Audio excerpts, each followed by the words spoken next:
A lot of this isn't going to make sense to you, and I'm sorry about that. I'm just going to start at the beginning, with the house.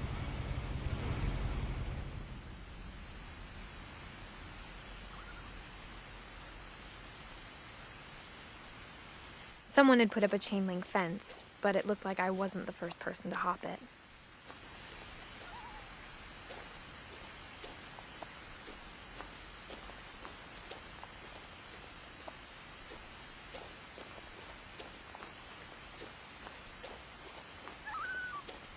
I lived here until I was 11, but I wasn't allowed inside half the rooms.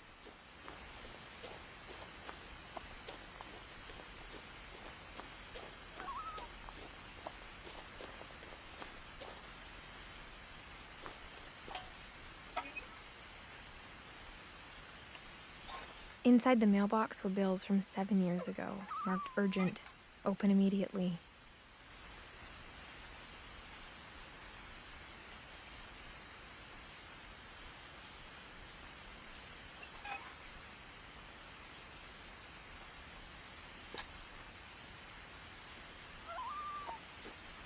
I hadn't been back since my brother Lewis's funeral.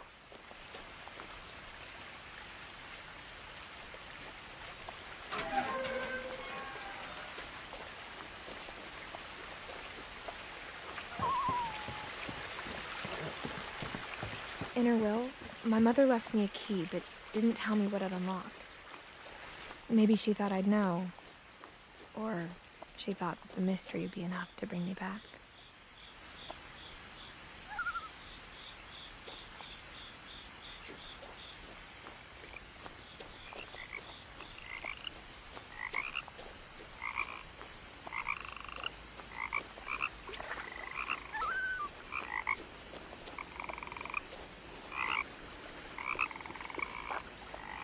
The truth is, even after I inherited the house, I never thought I'd come back to it.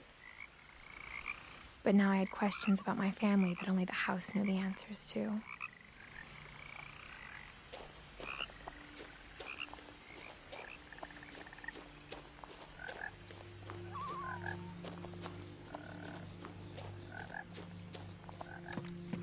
The woods around the house have always been uncomfortably silent. As if they're about to say something, but never do.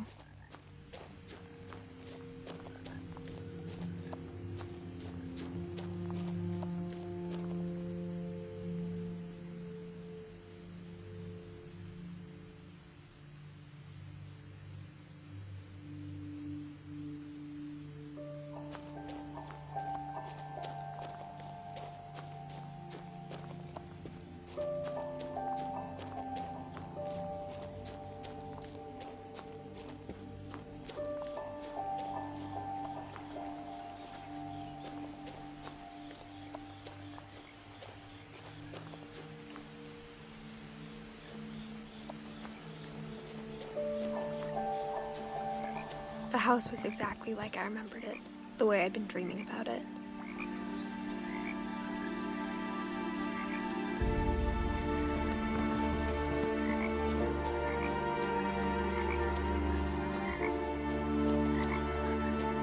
As a child, the house made me uncomfortable in a way I couldn't put into words.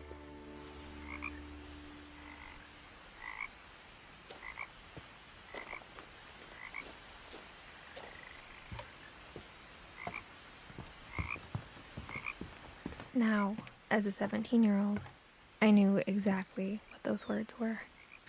I was afraid of the house.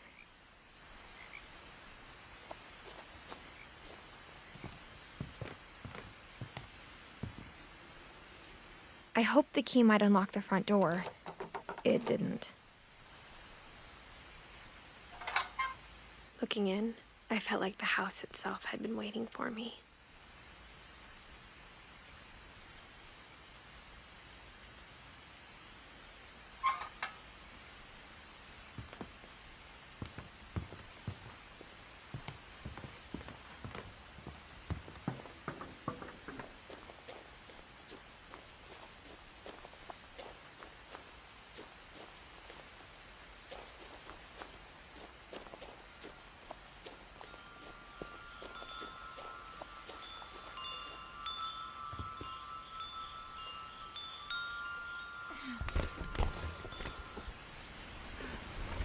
Crawling through the doggy door used to be a lot easier when I was 11.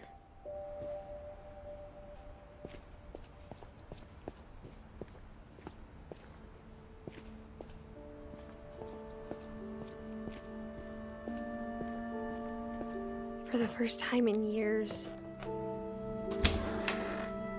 I felt like I was home.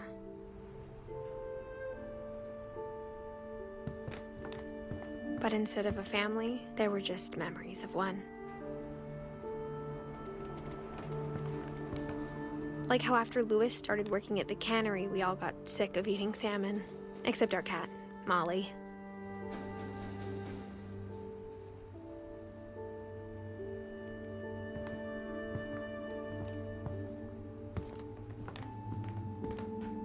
Nothing in the house looked abnormal.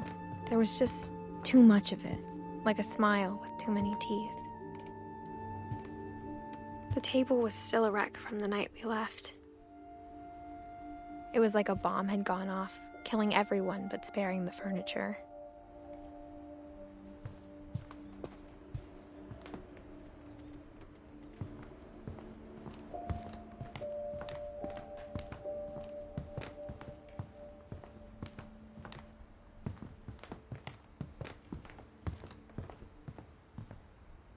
Mom always told me to stay out of the basement, so I wasn't too surprised when the key didn't fit.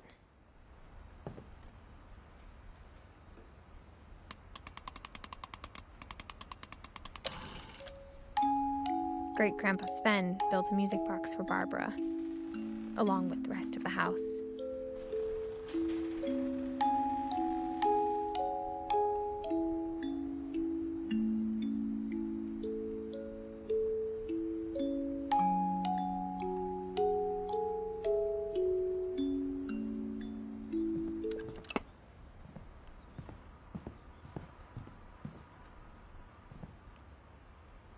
My mom wasn't much of an optimist, but she never stopped believing that my brother Milton was alive.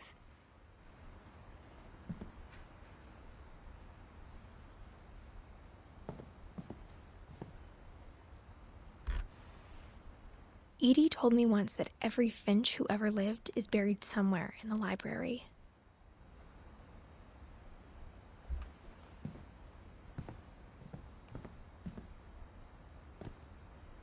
After Milton disappeared, Mom sealed up all the bedrooms. Then Edie retaliated and drilled peepholes.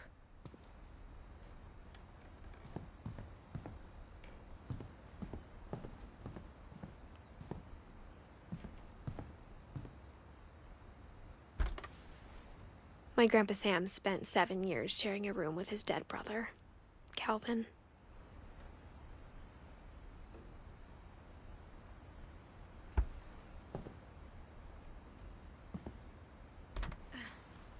As a kid, I just assumed every house had peepholes and sealed rooms you weren't allowed inside of.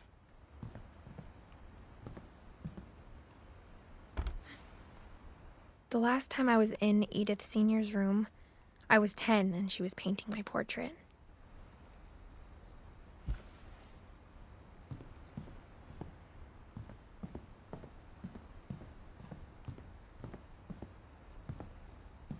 I spent a lot of time playing in Great Uncle Walter's room. I think my mom sometimes regretted not sealing it up. Lewis told me there were secret passages, but I never believed him.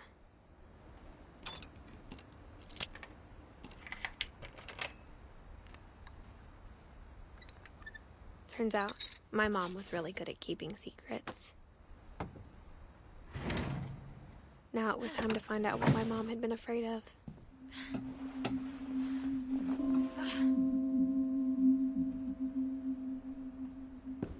Reading this, maybe it sounds like I had a plan. But I had no idea what was behind that door.